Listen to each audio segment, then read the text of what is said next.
il faut que tu me payes ça. Si tu veux que je t'adore, il faut que tu me promets ça.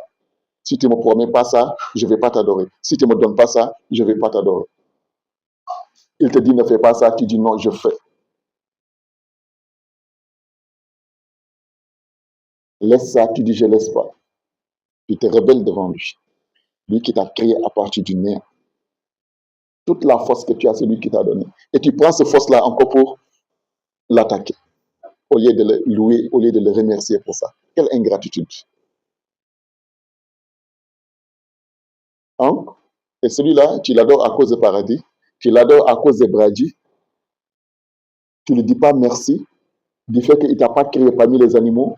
Il ne t'a pas créé parmi les poissons. Il ne t'a pas créé parmi les volailles. Il ne t'a pas créé parmi les insectes. Il a fait de toi un être humain. Il a fait de toi un musulman. Il a fait de toi de la communauté du prophète Mohammed sallallahu alayhi wa sallam. Tu n'as pas une manière de le remercier que de lui dire paye-moi.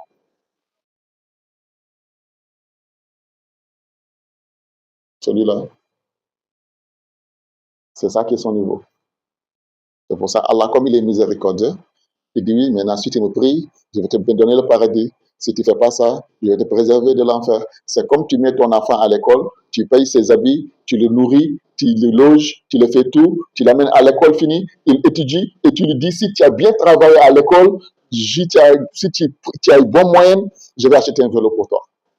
Ou bien je vais t'amener en vacances à Paris, ou bien au Sénégal. Il est content. Lui maintenant, il ne travaille pas pour te venir te dire merci, pour être fier, pour dire papa, tu m'as nourri, tu m'as entretenu, tu as pris ton argent, tu as dépensé pour moi, tu as fait tout, donc je vais travailler pour te rendre fier, pour venir te remercier, pour te dire que je suis reconnaissant envers ce que tu as fait pour moi. Non, non. Il travaille maintenant pour que le vélo que tu l'as promis, ou bien les vacances que tu l'as promis, ou bien l'argent que tu l'as promis. C'est pour ça qu'il travaille maintenant à l'école.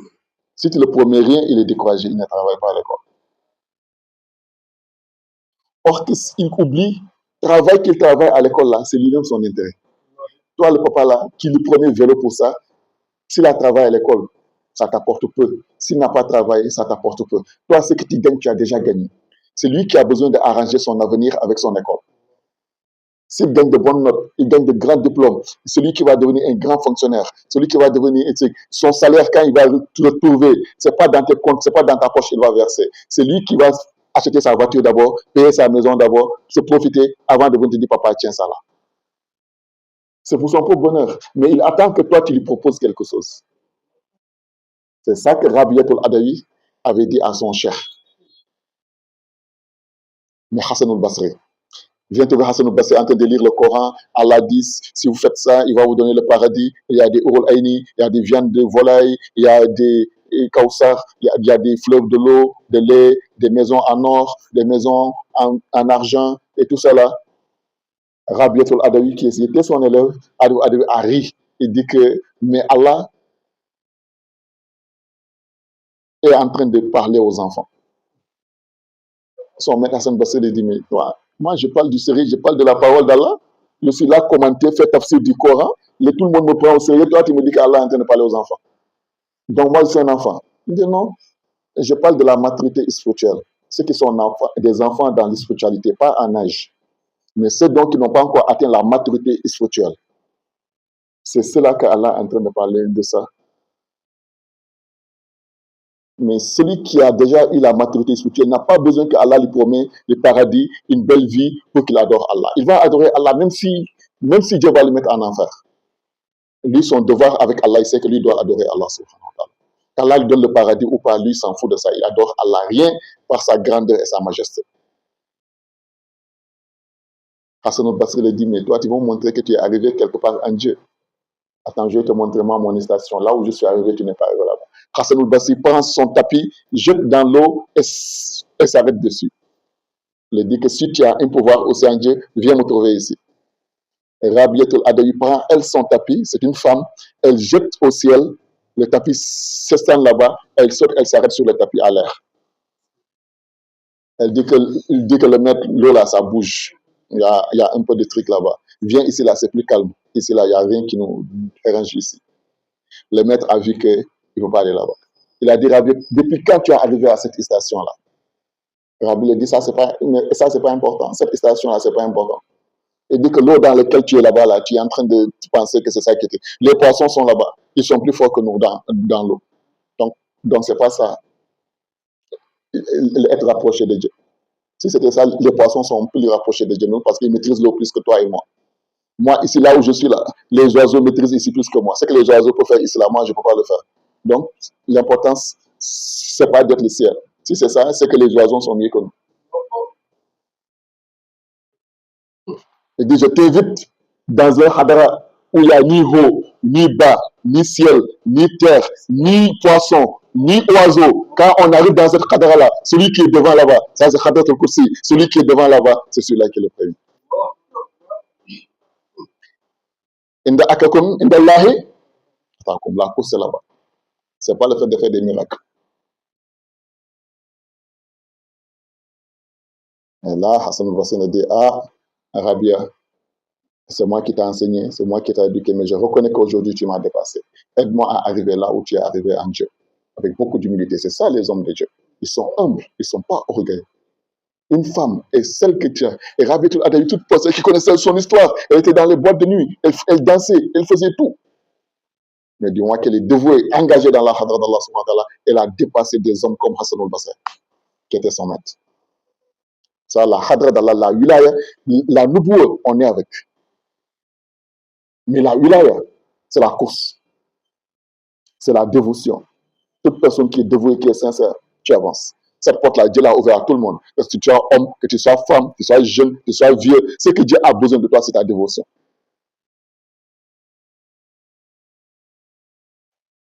Et c'est là l'importance. Et ça, c'est la Marifatou Billah qui donne ça. À wilaya, après la wilaya, c'est la Marifatou Billah. qu'Allah nous accorde ça. C'est notre mission pour laquelle nous sommes venus sur terre. Si tu as vécu 1000 ans et tu n'as pas réalisé ça, c'est zéro, ta vie est zéro. Mais si tu as vécu 2 ans, 1 an sur terre, et Dieu t'a donné cette connaissance-là, toi, tu as réussi ta mission. Toi, tu as eu longue vie. Il dit, c'est ça qui est avoir longue vie. Mais vécu 1000 ans et que tu ne connais pas Dieu, tu n'as pas réussi ta mission sur terre, il dit que c'est zéro. Qu'Allah nous aide à avoir ça. Ça, ils disent, Ya Rasulallah, montre-nous. Allah dit, Arifuni fabla antabudini, connaissez-moi avant de m'adorer. Comment on peut connaître Allah subhanahu wa ta'ala? Ya Rasulallah, il dit, man khad arafa nafsahu, wa khad arafa rabbi. Celui qui se connaît connaîtra son Seigneur. Tu veux connaître Allah, il faut chercher à te connaître qui tu es. Le jour que tu connaîtras qui tu es, tu connaîtras Allah. Mais tant que tu ne connais pas qui tu es en train de taper ta poitrine, moi, tu n'es rien. Tu n'es venu avec rien et tu vas te retourner avec rien. C'est pour ça que le jour que tu vas te retourner, il n'y aura ni nom, il n'y aura ni enfant, il n'y aura ni argent, rien. Demain, tu es venu, c'est comme ça que tu vas retourner.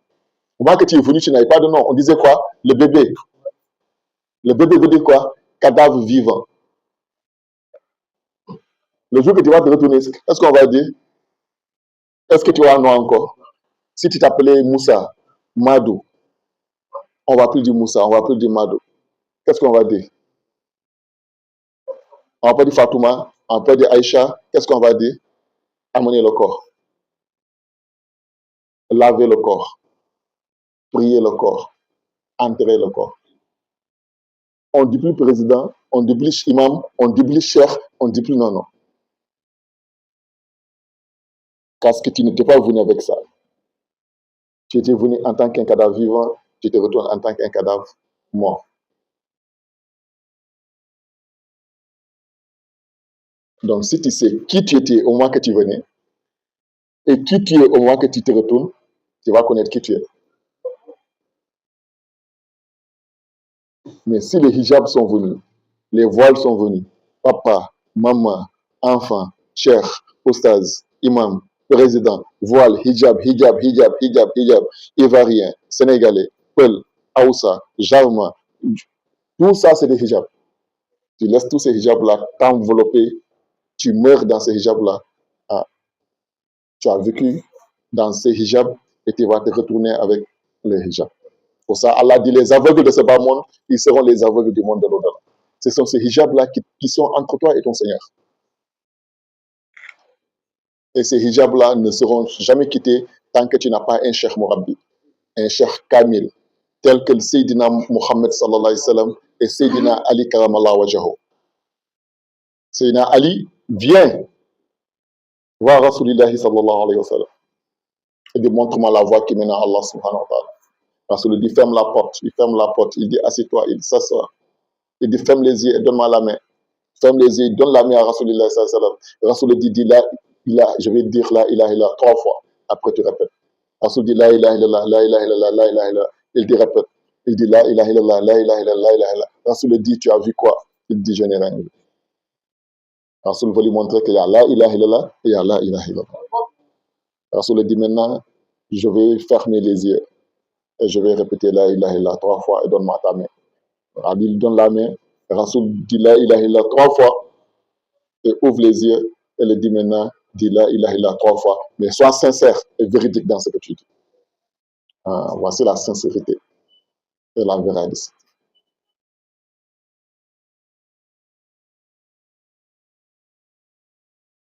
C'est pour ça qu'il y a eu 3 saints qui sont arrivés dans une ville. Le muezzin appelle à la prière. Il dit Ashhadu an la ilaha illallah Allahu akbar, Ashhadu an la ilaha illallah. Et on lui dit Kazab, tu mens. On dit hein? La ilaha illallah, vous dites il ment. Vous êtes des musulmans. Il dit non, des musulmans, mais il a menti. On dit celui qui dit la ilaha illallah, c'est mensonge, ça veut dire que la personne a fait de l'apostasie, il a renié Allah. Donc la charia, on le tue. Ils l'ont tué. Franchement, il appelle à la prière encore, le deuxième, il arrive à Ashhadu an la ilaha illallah, il dit Ashhadu an la ilaha illallah, le gars il dit Kazab. Il dit toi tu n'as pas vu ce qu'on a fait là. Ashhadu an la ilaha illallah, tu dis qu'il a menti. Oui, il a menti. On le tue. Le troisième aussi, il a vu ça. On appelle à la prière encore, Ashhadu an la ilaha illallah, il dit Kazab, il a menti. Il dit toi tu n'as pas peur de la mort si tu veux mourir. D'accord. Il y a un qui dit mais avant de le tuer, demandez-lui pourquoi il a dit qu'il a menti. Il dit les musulmans. Et il dit que le monsieur a menti. Il dit il a menti. Parce que le moment qu'il dit Ashhadu an la ilaha illallah, son liqsanukhal, son roux, son intérieur lui dit Kazab. Parce que ce que tu dis là, tu ne crois pas, tu ne connais pas ce que tu es en train de dire. On l'a dit, mais comment? Il dit attendez, je vais monter et je vais dire Ashhadu an la ilaha illallah, vous allez voir ce qui va se passer. Dès qu'il est monté sur le minaret, lorsqu'il a dit Ashhadu an la ilaha illallah, le minaret s'est effondré. C'est écrasé. Il dit, Allah dit, c'est cette parole que tu sais qu'aucun ange peut le supporter. C'est la seule parole que tu sais que quand on le dit, il n'y a pas un ange qui peut la porter. Elle va jusqu'au premier ciel, deuxième, Qadratul Muntaha, Sidratul Muntaha, jusqu'à Baytul Mamoun, Moussawan, jusqu'à Qadratul Kursi. Et elle fait remuer les poteaux de Qadratul Kursi. C'est la seule parole qui peut faire remuer les poteaux de Hazir. Ashhadu an la ilaha illallah. Et quelqu'un le dit et rien ne s'effondre en lui. C'est-à-dire que la personne n'a pas dit la vérité. Ils ont dit que c'est nous qui sommes les faux musulmans et on a tué de vrais musulmans. Je leur dis voilà, c'est pour ça que je vous ai dit, il fallait les demander avant de les tuer. C'est là leur foi à Allah dépasse nous les miens. C'est pour ça que les musulmans sont divisés en 3 catégories. Il y a les musulmans, il y a les moumines et il y a les muhsins. Les musulmans, eux, c'est la charia. Eux, c'est les actes cultuels. C'est ce que Jibril était venu demander à Rasulillahi sallallahu alayhi wa sallam. Il est venu, mais ce hadith est dans Muslim, dans Bukhari et tout. Il rapporté par Sayyidina Omar radiallahu ta'ala anhu. Et Sayyidina Omar, c'est rare qu'il rapporte des hadiths. C'est rare qu'il entende dire que ce hadith-là vient de Sayyidina Omar. On demande pourquoi. Il dit que parce que j'ai peur d'augmenter quelque chose ou bien de diminuer quelque chose que Rasul n'a pas dit. C'est pour ça que je ne veux pas rapporter des hadiths. Et ce hadith-là, c'est Sayyidina Omar qui l'a rapporté. Parce qu'il était dans l'action. Il a eu le jazbou ce jour-là, lui-même, Sayyidina Omar. Parce qu'un homme est apparu, vêtu de tout blanc, avec une chevelure noire, très beau, qui est un étranger parce que personne ne le connaît dans la foule. Les Sahaba étaient autour du prophète sallallahu alayhi wa sallam comme ça. Il vient, il salue, il dépasse tout le monde. Il vient se mettre face à face au prophète sallallahu alayhi wa sallam et il serre ses genoux contre les genoux du prophète Mohammed sallallahu alayhi wa sallam. Il dit Akbirni dina. informe-moi de notre religion. Qu'est-ce qu'est la religion? Ad-din, c'est quoi? Rasul sallam le dit Ad-din, Muhammadu din salasa, Islam, Iman, Ihsan. Il dit à Rasul Sadaqta, tu as dit vrai. Seyna Omar était assis, il dit, mais lui là, il vient poser question. On lui répond, il dit c'est vrai, comme c'est un élève qui pose, un maître qui pose à son élève question, quand il répond, il dit juste. Qui est celui-là? Et il dit maintenant, tu dis Muhammadu din salasa, l'islam, le din, c'est trois dimensions. Islam, Iman, Ihsan. Il dit, qu'est-ce qu'est Islam maintenant? Rasul dit, Islam a 5 piliers. Double shahad, ashhadu an la ilaha illallah, shahadatayni, iqamu salat, faire le fait les 5 prières. Wa atu zakat, tu fais la zakat. Wa sawmu ramadan, tu jeûnes le mois de ramadan. Wa hajjul bayt. Il dit, c'est ça qui est l'islam. Et l'étranger lui dit, sadaqta, juste. Il dit, donc il m'a dit, islam maintenant, qu'est-ce qui est iman maintenant? Il dit, iman, c'est croire en Allah. Croire à tous les prophètes. Croire aux livres. Croire aux anges. Croire aux juges du jugement dernier. Croire le destin, le bien comme le mal, tout vient d'Allah subhanahu wa ta'ala. Inni halaqu wa ma ta'malu. Et là, il dit sadaqta, ya Rasulallah. Il continue, il dit comme islam, iman, ihsan. Tu m'as appelé islam, iman. Ihsan, c'est quoi? Le Rasul le dit, anta abudallah ka'annaka tarah. Tu adores Allah comme si tu le voyais. Fa innam takun tarah. Si tu ne peux pas l'avoir, sache que lui, Allah, il te voit. Mais le Arf a dit que quand tu traduis comme ça, tu traduis mal même. Anta abudallah ka'annaka tarah. Adore Allah comme si tu le vois. Fa innam takun, tu limites là. Fa innam takun, ça veut dire si tu n'es plus, tarah, tu le verras. Si tu n'es plus, tu as enlevé ton ananiyat, tu le verras. Mais tant que toi tu es là, Allah est là, tu ne le verras pas. C'est pour ça Allah avait dit à Moussa, l'antarani, tu ne peux pas me voir. Toi, Moussa, tu ne peux pas être là, et moi, Allah, je vais être là, et puis là, il y aura Dieu. Tu ne peux pas me voir. Pour me voir, il faut que toi, ton Moussa, tu l'as s'éteint. C'est ça qu'on appelle Al-Fana. Fini. Dans moi, mon essence, dans moi, ma réalité. Ici, toi, ton ananiétou, fini dans moi, mon ananiétou, c'est moi seul qui serai là, et toi, tu ne seras plus là. Donc, comment tu vas me voir même?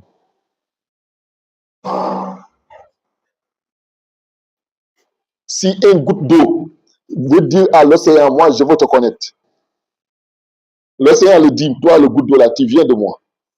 Tu ne sais pas que toi, goutte d'eau là, tu viens d'ici. Inna lillahi wa inna ilayhi. Si tu veux connaître moi, océan, je suis qui là? Il faut que tu reviens là où tu étais. Et là, tu vas savoir qui je suis. Quand le goutte d'eau retombe dans l'océan, est-ce qu'on va voir goutte d'eau encore? Qu'est-ce qui va être là-bas? Pour ça, Allah dit, mon serviteur ne sait de s'approcher de moi avec des nafil khayrat jusqu'à ce que je l'aime. Il dit, Faiza ahbabtuhu kuntuhu. Quand Allah aime son serviteur, lui, Allah, il devient le serviteur. Le serviteur n'est plus là.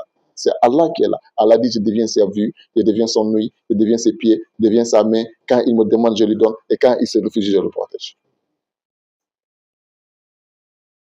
Celui qu'Allah aime, il faut qu'Allah te devienne.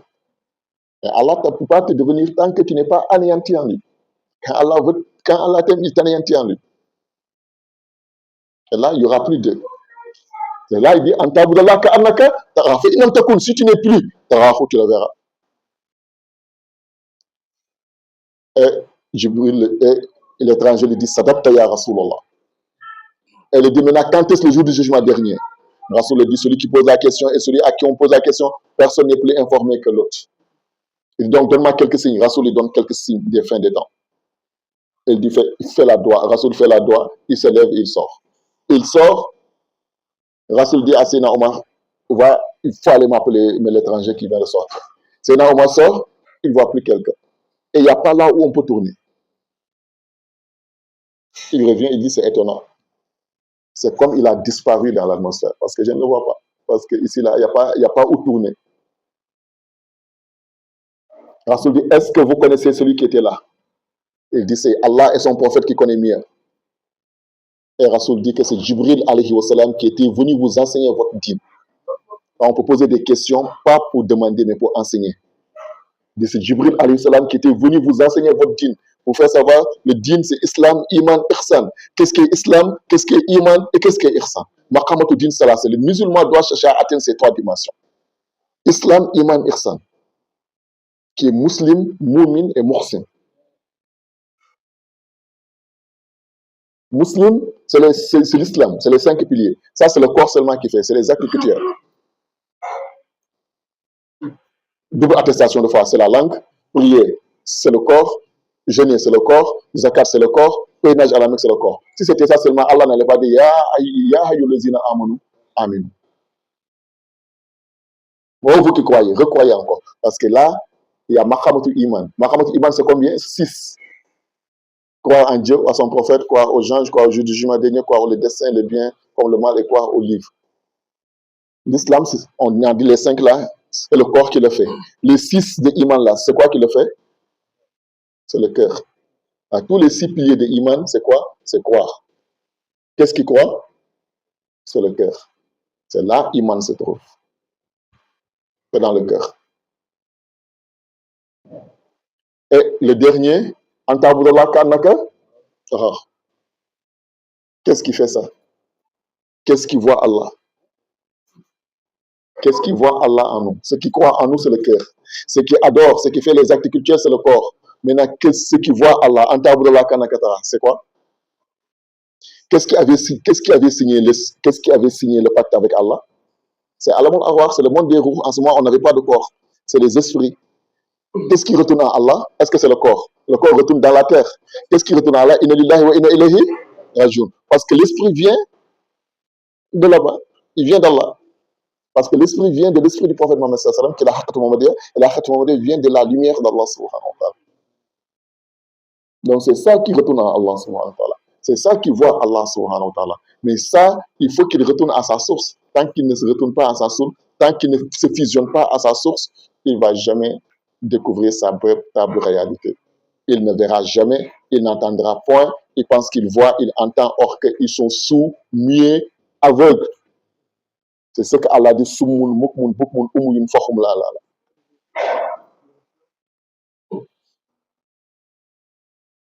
Ils voient en réalité, mais parce qu'ils voient, en réalité, ils ne voient pas. Ils entendent, mais ils ne entendent rien.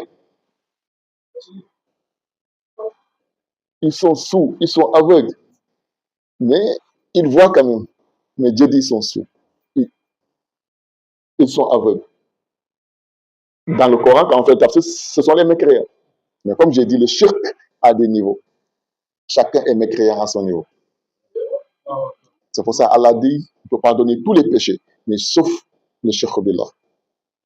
Et toute personne qui ne connaît pas encore Allah, qui est encore dans ça, qui est le plus grand péché, qu'Allah nous préserve de ça. Ça, il dit, personne ne serait sauvé le jour du jugement dernier que seul celui qui vient en son Seigneur avec un cœur purifié. Et Allah dit, les 7 cieux et les 7 terres ne peuvent le contenir, mais seul peut le contenir le cœur de son serviteur purifié. Voici la maison d'Allah. Atakwa hahuna. C'est le cœur. C'est la maison d'Allah subhanahu wa ta'ala. Mais tant qu'Allah voit dans ce cœur-là, n'est-ce que le poids d'un atome, n'est-ce que le grain d'un sable, de l'amour de autre chose qui n'est pas lui, Allah, il ne rentre pas dans ce cœur. Il dit tourne 7 à 70 fois tous les jours autour du cœur de son serviteur en désirant y pénétrer lui, Allah subhanahu wa ta'ala. C'est sa maison. Mais dès qu'il voit autre chose que lui, Allah, de l'orgueil, de l'égoïsme, de l'hypocrisie, de la haine, de la méchanceté, de la jalousie, tout ça c'est des impuretés. Allah n'aime pas l'impureté. Dès qu'il voit ça dans le cœur, il n'y rentre pas. Maintenant, si le cœur est malade, le prophète sallam a dit, il y a un morceau de chair en être humain. Quand il est parfait, tout est parfait. Quand il est mauvais, tout ce qui est mauvais, on lui dit c'est quoi une douce, c'est le cœur. Maintenant, quand le cœur est malade, il y a de l'orgueil, il y a de l'égoïsme, il y a de l'hypocrisie, il y a de la haine, il y a de la jalousie, et que ce cœur-là doit être purifié, afin qu'Allah abrite ce cœur-là. Quand tu es malade, tu vas à l'hôpital. Quand le corps est malade, tu vas à l'hôpital, trouve un docteur, il te donne une ordonnance, il guérit ton corps. Mais est-ce qu'il y a quelqu'un qui est une fois parti chez un docteur pour dire que docteur, aide-moi, je suis jaloux? Pour que tu vas me donner une ordonnance qui va enlever la jalousie? Je suis méchant, une ordonnance qui va enlever la méchanceté? Je suis orgueilleux, donne-moi une ordonnance qui va enlever ça? Ah, c'est des maladies du cœur. Ça, personne ne peut enlever ça. Que si Dieu te met avec un cheikh mourabbi, un cheikh kamil. Voilà l'importance d'avoir un cheikh, d'avoir un maître mourabbi. Mais tu as un cheikh mourabbi, tu as un cheikh kamil, et tu vois encore ces défauts-là, ces méfaits-là en toi, de l'orgueil, de l'égoïsme, de l'hypocrisie, de ne pas avoir l'amour d'Allah, du prophète, des hommes d'Allah subhanahu wa ta'ala. Allah, il faut te poser la question devant toi. Est-ce que vraiment tu es connecté? Est-ce que vraiment tu es lié? C'est ça la mission. Tu es un homme de Dieu et tu n'as pas amené à vider le cœur de tout jusqu'à attraper ta main et te dire Ha anta wa ha rabbuka. Prendre Allah subhanahu wa ta'ala et le déverser dans ce cœur-là. Et ce cœur-là est illuminé pour toujours. La rencontre ultime, Allah retrouve sa demeure à son serviteur maintenant. Allah devient ce serviteur-là. Il y a quelque chose. Voici la mission. Et voilà le pourquoi nous sommes venus sur terre. C'est ce qu'ils avaient compris. Pour ça, Rasulullah sallallahu alayhi wa sallam, au début, il partait au mont Hira. Il passait toute la journée là-bas en train de méditer sur son Seigneur. C'est pour ça Ibrahim alayhi salam passait tout son temps en train de méditer sur son Seigneur. Et tous, Moussa. Pour ça, il a fait 40 jours sur la montagne en train de méditer sur son Seigneur. Jusqu'à il a dit Allah, je veux te voir. Allah a dit tu ne peux pas me voir. C'est ça qui fait que les Mansour Halaj, les Abdul Qadir Jailani, ils partaient dans la forêt. Ils devenaient des soufis. Ils faisaient 15 ans, 10 ans en train de rechercher ça là. C'était leur mission sur terre. Ils savaient que s'ils n'avaient pas eu ça, toute leur vie est zéro. Mais s'ils ont obtenu ça, ils auront tout gagné. Man wajad Allah, wajad al-kulli shay. Celui qui n'a pas Allah, il n'a rien eu, même s'il pense avoir tout. C'est ça l'objectif. Et ça, si nous l'avons eu, Baïdi, nous devons le conserver. Baïdi, on perd le fatou. Le fatou, souvent, on le perd comme celui qui rêvait, il a des millions. Il devient milliardaire dans son rêve. Et quand il se réveille maintenant, il devient quoi? Tout ce qu'il veut faire n'a qu'à profiter de ces milliards-là avant de se réveiller. Parce que dès qu'il se réveille, il devient pauvre, il n'a plus rien. Le fatou, on le perd comme ça, souvent. Quelqu'un peut perdre son fatou, comme quelqu'un qui était dans un rêve. Comme ça, Marifa, c'était juste dans un rêve, il avait eu ça et puis c'est fini. Il devient avide. Il perd de tout cela. Allah nous préserve de cela. Qu'est-ce qui nous permet ça? C'est la contence. La marifa que Dieu nous a donnée, on le cache, on le préserve. Quand tu as un trésor, il faut le cacher, il faut le préserver. On le préserve avec quoi? Avec la charia.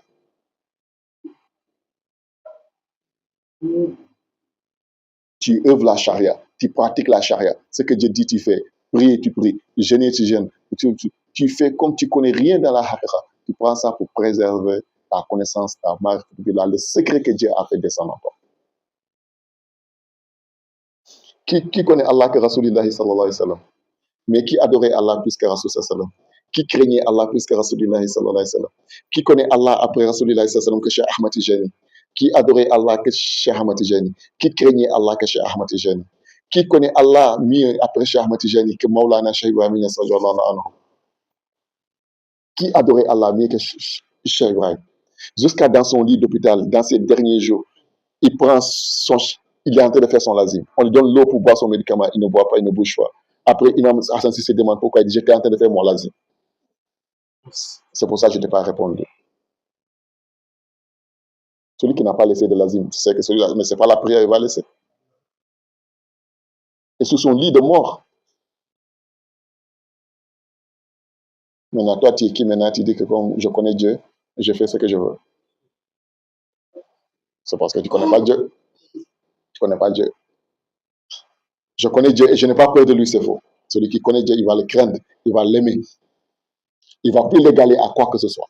Celui qui connaît Dieu, il ne va plus connaître autre chose que Dieu. Celui qui connaît Dieu, qui aime Dieu, il ne va plus aimer autre chose que Dieu. Celui qui a confiance à Dieu, il ne va plus porter sa confiance sur autre chose que Dieu. Tu vois, je compte sur toi. Je compte sur tel. J'aime tel. J'aime tant. J'ai peur de ça. C'est parce que tu n'as pas encore peur de Dieu. J'aime tel. C'est parce que tu n'as pas encore aimé Dieu. Je connais tel. C'est parce que tu n'as pas encore connu Dieu. Qu'Allah nous aide à connaître Dieu. En ce moment, on sera tranquille. On va vivre une vie apaisée. Que Baïdi, tu vas vivre dans un paradis terrestre. Et le paradis, il n'y a pas de soucis, n'a pas de peur, n'a pas de crainte. Vivra une vie apaisée. Qu'Allah nous aide, qu'Allah nous accorde ça. Il y a essayé de aujourd'hui. C'est de nous à Sayyidina Muhammad sallallahu alayhi wa sallam. Sachant que Muharram, c'est ça. Faisons nos bilans. Chacun d'entre nous n'a qu'à voir où il est dans ça et essayer de redoubler. S'il a ça, il n'a qu'à chercher à conserver ça. S'il n'a pas ça, qu'il essaye de savoir, voici sa véritable mission. Il cherche à atteindre ça. Et quand il l'atteint, quand la misère à le conserver aussi, il y a essayé de bouger au-dessus de nos là, Sayyidina Muhammad sallallahu alayhi wa sallam, wa ala khidawana, et alhamdulillahi rabbil alamin. La ilaha illallah, la ilaha illallah.